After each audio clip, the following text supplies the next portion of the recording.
Hi, my name is Veronica Mendoza, and today I will be talking about my paper.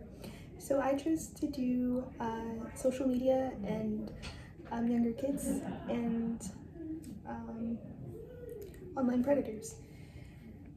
So we have access to the world at our fingertips, especially with social media. It helps us stay connected with loved ones and get quick access to news. And social media has become a part of everyday life for for adults, but the same can be said for children. Due to the Children Online Privacy Protection Act, the age limit for children on social media is 13. However, the rate of minors creating accounts on social media has risen. According to the nonprofit research organization Common Sense Media, they found out that the overall screen use among teens and tweens increased by 17% from 2019 to 2021, and it's growing rapidly each year. The numbers may not be surprising because, like I said, social media is part of everyday life. But, however, using social media at a young age has its risks. With more and more minors joining each day, I'd like to identify the problem, look at the laws and policies that are already currently in place, identify who is responsible for the problem, and lastly, provide my own solution to mitigate the risks. One of the most prevalent issues that arise with children having access to social media is that it opened doors to online predators. According to the Child Crime Prevention Center website, it is estimated that 500,000 online predators are active each day. Children between the age of 12 and 15 are the most vulnerable to being groomed and manipulated by the adults they meet online. According to the FBI, over 50% of the victims online over 50% of the victims of online sexual exploitation are between the ages of 12 and 15. An estimated 89% of sexual advances are directed at children through internet chat rooms and through instant messages.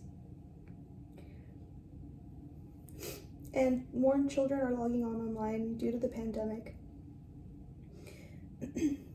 And it's an issue that cannot be ignored or looked at passively. Unfortunately, most adults think that their children are safe on the internet, and they think that they know what their children are doing online. However, sometimes that's not the case. A recent example of a child being involved with social media and a child predator occurred in Macon. Brown is a 57-year-old man who assumed the social media identity of a 12-year-old girl, and he used threats to force his victims to produce child sexual abuse material that he sold online. According to this website, if the 57-year-old man was using the victim's account to distribute child sexual material. Brown met this 12-year-old girl from Tennessee on Instagram in 2018. Brown exchanged nude photos with the girl and later threatened the girl to give him her Facebook password. She complied, and that's when Brown began to ask for more photos and would sell those images online. Brown pleaded guilty for producing child pornography. And he has a mandatory minimum sentence of 15 years, with the maximum sentence being 30 years of imprisonment and a maximum of $250 fine and a lifetime supervised release. Brown will also have to register as a sex offender for life. And they were able to catch him because the GBI received a cyber tip from the National Center of Missing and Exploited Children in 2019. So the case mentioned above is just one out of the many involving minors and social media. There are many laws and policies already put in place to prevent these kinds of things from happening. One of the laws is the COPPA law. It was an act that was passed by the U.S. Congress in 1998 and took effect in April 2000. This act requires verifiable parental consent for the collection of any personal information of the child. Let's see. And when and how they can seek the consent from the parent, and what responsibility the operator of the website legally holds regarding children's privacy and safety online.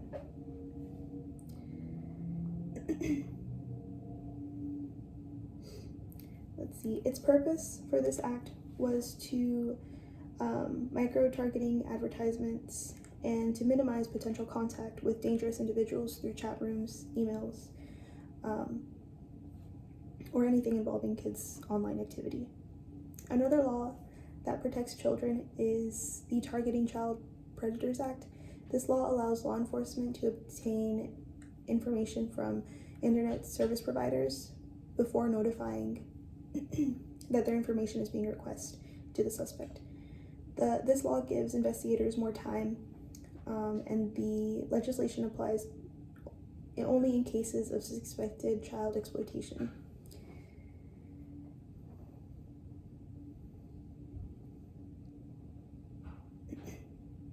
Another tool to help protect children from predators online is the Internet Crimes Against Children Task Force program. This program helps state and local enforcement agencies develop effective response to technology-facilitated sexual exploitation and internet crimes. And lastly, social media platforms are also trying to do their part, and they use automated filters to remove content or flag content that they deem is inappropriate. And they also rely on human moderators to go through content and judge whether something should be removed. So children's safety is a huge issue that ultimately falls in the hands of everybody. This includes the government, private companies, and the parents.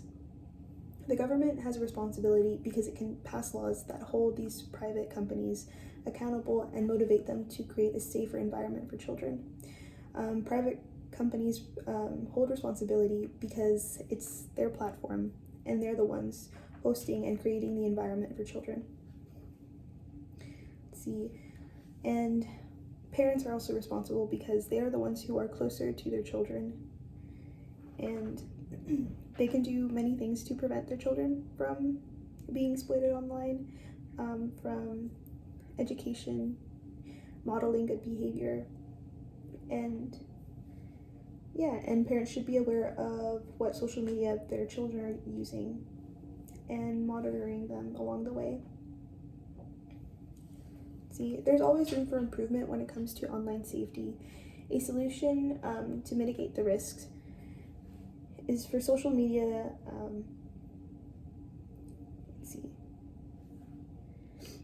is to have stronger regulations for social media platforms to provide or to prove that children are not lying about their age.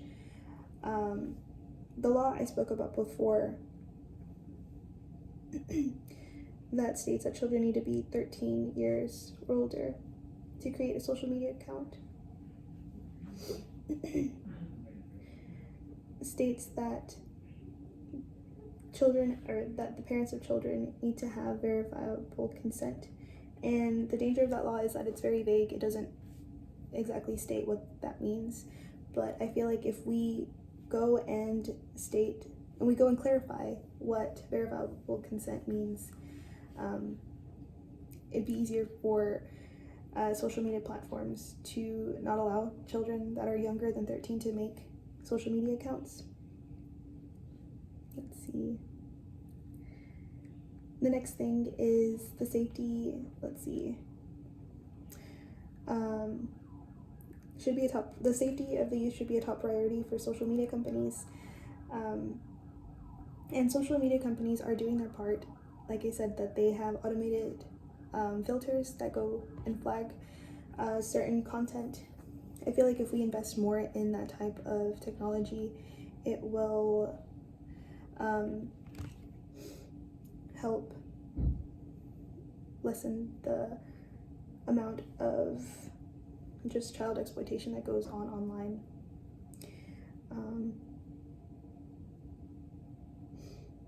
And just to invest in more technology. With this, I do feel that there is a paradox that happens. I know that we have laws to protect the information of children, but with this, we'll be asking for more information of the children, and that can create a paradox because we're trying to protect their information, but we're also requesting more information. And that's one of the things that I found like a loophole in this issue. So can we do this? I feel like we can. We do have the technology in place, and there are people who, or these companies have a lot of money and they can invest in this type of technology to help, you know, flag more content. Let's see. And should we do this? I think that we should. Like I said, there are a lot of child predators online, and a lot of children get hurt through this. Now, there is an issue of like privacy, and going through through people's online stuff can go against privacy, but ultimately I feel like the goal is to protect children, and I think that outweighs that. And may we do this? I think that we can. I think that social media platforms don't want to be associated with online predators, so I think that not being associated with online predators would be good for them, and I think that's what they want to show. And for the government, we already have laws in place, just adding more, making them more clear and defining the rules more. And for parents, I think they would really appreciate it if they knew that there was more safety nets out there for their children before they get hurt online. So yeah, lastly, the safety of youth should be the top priority for social media companies, parents, and the government, because it's part of everyday life. And the efforts that are put in place now are a good start, but I feel like there's so much more that can be done. And that's it. Thank you for watching.